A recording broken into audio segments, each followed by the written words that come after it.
Chapter 4, Nutrition Intervention, Nutrition Monitoring, and Evaluation.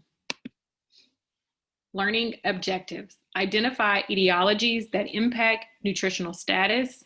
Identify the 2 activities involved in nutrition intervention. Describe types of food, nutrients, and dietary interventions that are used to help prevent and treat malnutrition and other diagnoses. Differentiate between nutrition education and nutrition counseling, and identify effective skills and strategies for each. State how coordination of nutrition care can be implemented. Identify the 4 categories of nutrition care outcomes and their significance. Medical nutrition therapy, as defined under Medicare Part B, refers to nutritional diagnostic therapy and counseling services provided by a registered dietitian nutritionist or nutritional professional for the purpose of disease management. The responsibility and scope of practice for the RDN centers on the provision of nutrition care utilizing the nutrition care process. The specific purpose of the nutrition intervention, the 3rd step in the nutrition care process, is to resolve or alleviate the nutrition problem that has been identified in the nutrition diagnosis, PES. Once the nutrition intervention is conducted, it is equally important to evaluate its effectiveness. This is accomplished in the 4th step of the nutrition care process, monitoring and evaluation. This chapter provides an overview of the various types of nutrition interventions that RDNs provide and briefly discuss resources and tools that help the practitioner to effectively evaluate the impact of the nutrition intervention. Nutrition intervention involves 2 components, planning and implementation. The nutrition prescription is an important part of planning. It outlines nutritional needs for the patient and supports the medical care that is prescribed by the healthcare team. The nutrition prescription concisely states the patient or client's individualized recommended dietary intake of energy or selected foods or nutrient based on current reference standards and dietary guidelines in the patient's health condition and nutrition diagnosis. Evidence-based dietetic practice in which systematically reviewed scientific evidence is used to make nutrition and food and nutrition practice decisions. The first step in prevention or treatment of malnutrition is adequate supply of acceptable food composing a diet that has been individualized to age, height, weight, activity level, nutritional status, and medical condition. Malnutrition in acute care may be a result of chronic illness experienced by patients before admission or an acute response to inflammation and metabolic stress, but it is also exacerbated by pain, anxiety, depression, medical testing, and unfamiliar food or meal schedules associated with admission to a healthcare setting. In many instances, a healthy diet, commonly referred to as a regular or house diet, is served in hospitals and post-acute care in a minimum of 3 meals each day and will meet a patient's nutritional needs. Menus are written and approved by RDNs and are designed to provide the dietary reference intake for all nutrients. Restaurant-style menus, room service ordering systems, a la carte food carts, and individual unit kitchens and galleries are examples of methods to ensure patient satisfaction and choice in menu selection. Modifications of a general diet or a house diet are often recommended as part of the nutrition prescription for patients under the care of the RDN. These changes result in a modified diet that has several important functions. Texture and consistency can also be adjusted to alleviate mechanical problems for patients with impaired chewing or swallowing ability. Textured altered diets contain foods that are easily to chew and usually omit raw fruits and vegetables.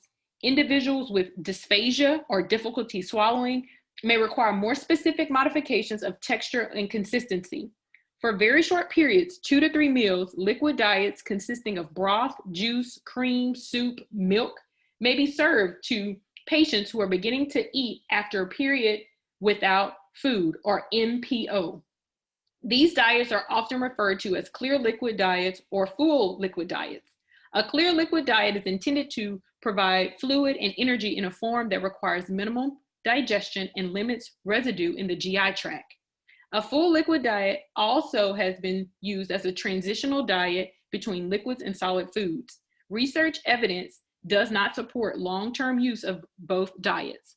An important component of ensuring tolerance to oral diets, especially clear and full liquid diets, is the consideration of osmolality.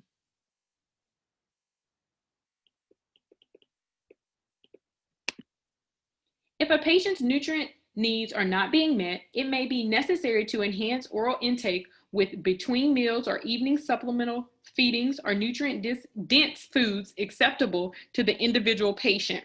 For example, instead of using skim milk, the patient could receive whole milk with the addition of protein supplements such as Benefiber. Increasing energy content, you can add butter or margarine, add jam, jelly, or honey, use whole milk or cream with soups, casseroles, cream vegetables, or shakes and smoothies. Add sour cream or yogurt to soups, casseroles, cream vegetables, or shakes and smoothies, or add nut butters or cream cheese to raw vegetables, bread, or crackers. Table 4.4 on page 80 provides examples of methods to increase nutrient density using readily available foods. And figure 4.3 on page 81 presents two breakfast meals that are modified in this manner.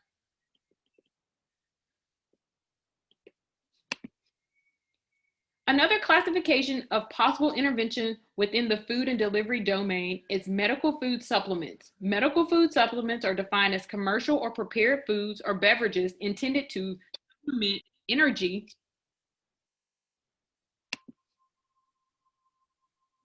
protein, carbohydrates, fiber, fat intake. Liquid replacement formulas typically come in single portion containers providing 250 to 350 calories with 7 to 15 grams of protein and 250 milliliters and may be available in a variety of flavors.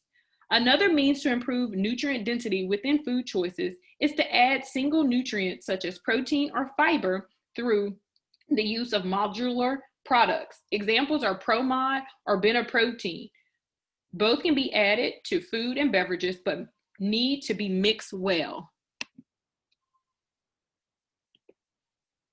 If the nutrition assessment reveals that the patient's diet is inadequate in essential vitamins and minerals, supplements of these nutrients should be discussed with the healthcare team and recommendations made. Additionally, many medical conditions interfere with digestion, absorption, or utilization of these micronutrients. For example, if the patient is diagnosed with osteopenia, the RDN, along with the medical provider, could recommend supplementation for calcium and vitamin D using appropriate reference standards and evidence-based guidelines.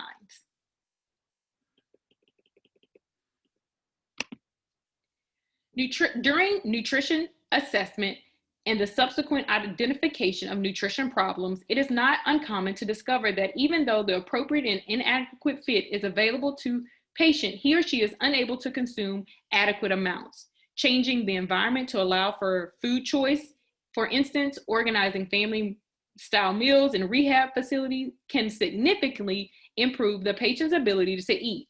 These interventions are generally used to address the following types of nutrition diagnoses: inadequate energy intake, unintended weight loss, disordered eating pattern, self-feeding difficulty.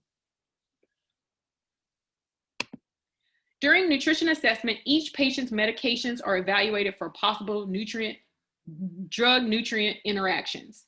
The RDN may also be involved in the coordination of medication with meal planning. A common example would be the development of insulin to carbohydrate ratio, as the RDN assists the patient with the more complex components of medical nutrition therapy for diabetes. Common examples of nutrition diagnosis for which nutrition-related medication management might be used includes the following: altered GI function, impaired nutrient utilization, altered nutrient-related laboratory values, food-medication interaction. The RDN also provides nutrition-related information to patients and clients in order to change or reinforce eating behaviors. Basic guidelines for providing nutrition education, regardless of the setting or diagnosis, includes the following. Clearly communicate the purpose of the education, prioritize the nutrition issues or problems so that the education is not too complex, explain the relationship of nutrition to health disease, tailor the education to fit the individual patient by understanding his or her level of baseline knowledge, skill, and learning style. Nutrition education and nutrition counseling share the common goal of assisting the patient to make appropriate diet and lifestyle changes to improve his or her health and nutrition status.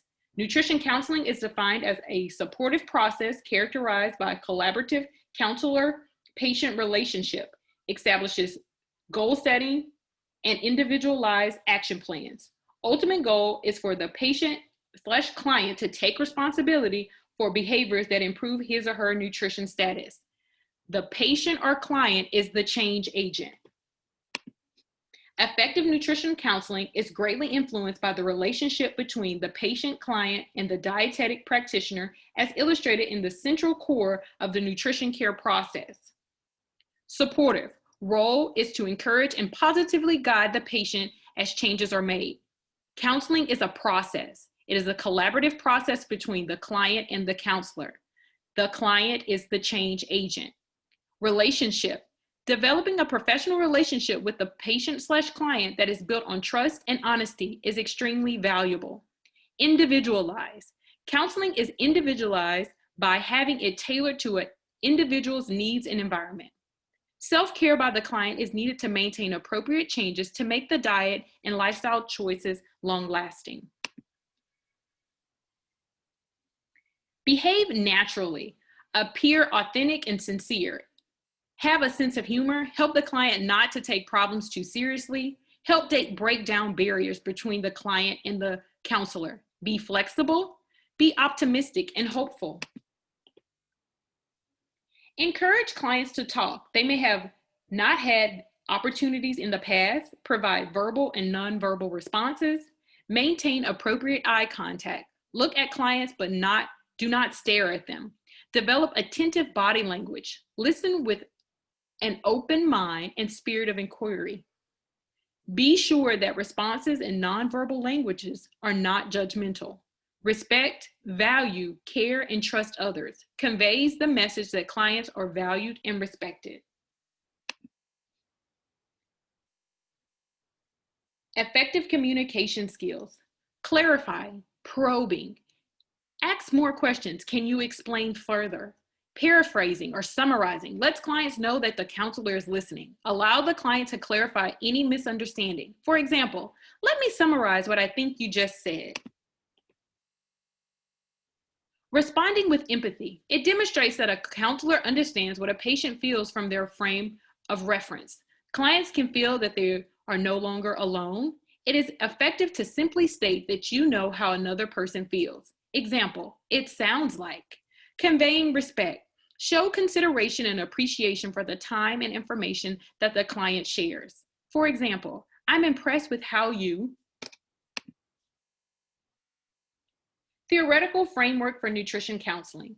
Theories and models provide research-based rationale for design and tailoring of interventions. Guide information needed at different times in behavior change process. Identify best tools and strategies to use. Use outcome measures to determine effectiveness. Behavior change theories and models provide a research-based rationale for designing and tailoring nutrition intervention to achieve the desired effect. Strategies to accomplish nutrition interventions. Tools that can help facilitate change. Strategies include motivational interviewing, self-monitoring, cognitive reconstructing. The fourth and last domain of nutrition intervention is coordination of nutrition care. Providing healthcare is a team effort. RDNs work with numerous other healthcare professionals with the ultimate goal of improving the lives and health of their patient or client. The purpose of monitoring and evaluation is to determine the degree of progress being made and whether the client's goals or desired outcomes of nutrition care are being achieved. This chapter focused on providing further information regarding the third and fourth steps of the nutrition care process: nutrition intervention and nutrition monitoring and evaluation. One of the most important concepts of this chapter is that the selection of an appropriate nutrition intervention begins with a well-written and accurate nutrition diagnosis, and that before an intervention can be implemented, it is necessary to develop a nutrition prescription and or expected goals or outcomes, which in turn becomes the basis for monitoring and evaluating progress towards the resolution of the nutrition problem.